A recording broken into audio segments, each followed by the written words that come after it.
작년까지 헌법재판소에서 접수된 사건 전체 숫자가 얼마 정도 되는지 아십니까?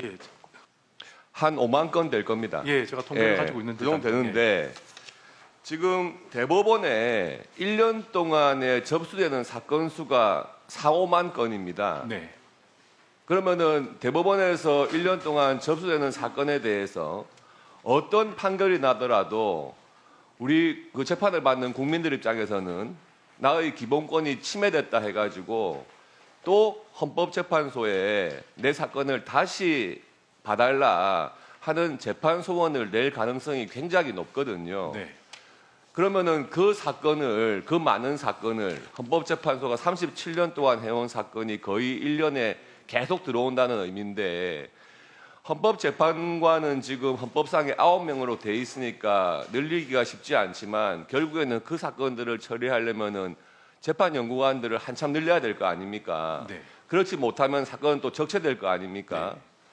지금 여러 의원님들이 이 재판 소원에 대한 문제점을 제기하고 계시는데 헌법재판소에서 국민의 기본권에 충실하기 위해서라고 하는 그런 탁상공론적인 입장으로 찬성하실 문제가 아닙니다. 이 대법원까지 가는 사건도 몇 년이 걸리기 때문에 대법원의 사건이 확정이 되어야 그것을 기반으로 한 새로운 거래관계나 행정 절차가 진행될 수 있는 것이거든요.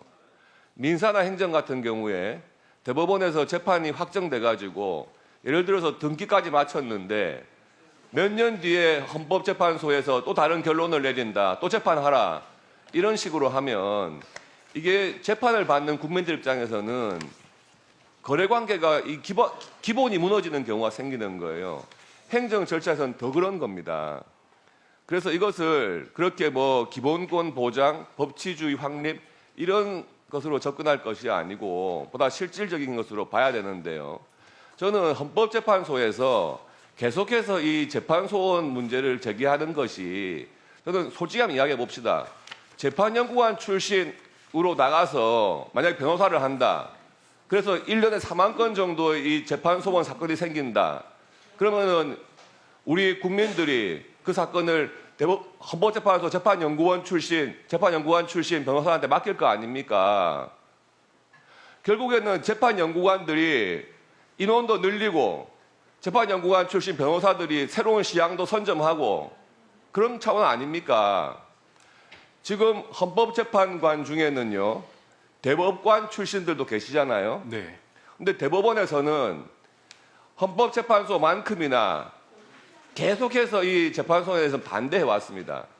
그런데 재판소원에 대한 의견이 헌법재판소의 의견이라고 하는 것이 아니고 제가 보기에는 사무처의 의견인 것 같아요.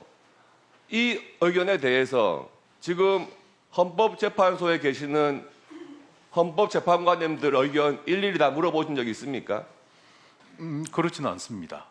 그러면은 이 재판소원에 대한 찬성 의견을 내실 때 누가 최종적으로 그걸 결재합니까?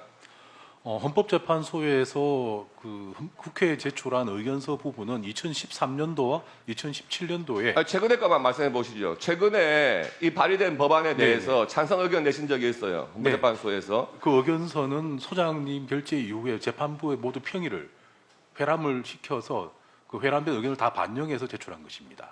그런데 대법원에서 대법관 출신 헌법 재판관들도 다 찬성을 하시던가요? 네, 회람을 해서 다 의견을 반영했습니다. 그 희한하네요.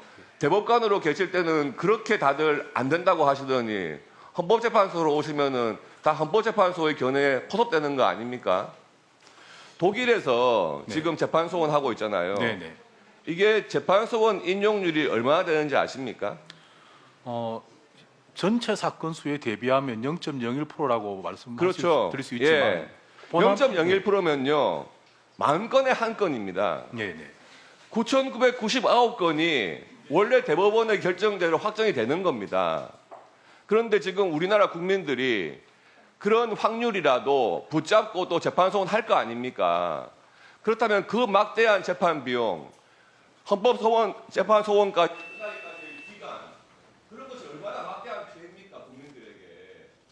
헌법재판소 입장만 생각하셔가지고 그렇게 뜬구름 잡는 말씀으로 재판소원 해야 된다 이것은 국민들에게 사실상 굉장한 피해가 돌아간다는 걸 아셔야 됩니다. 저 간단히 통계에 대해서만 제가 답변을 드려도 되겠습니까? 네.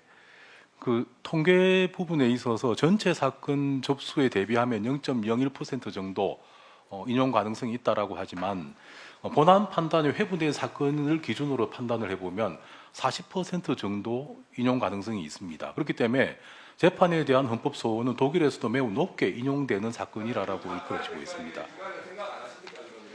그걸 이제 어떻게 정비하느냐의 문제라고 저희들은 생각을 하고 있습니다.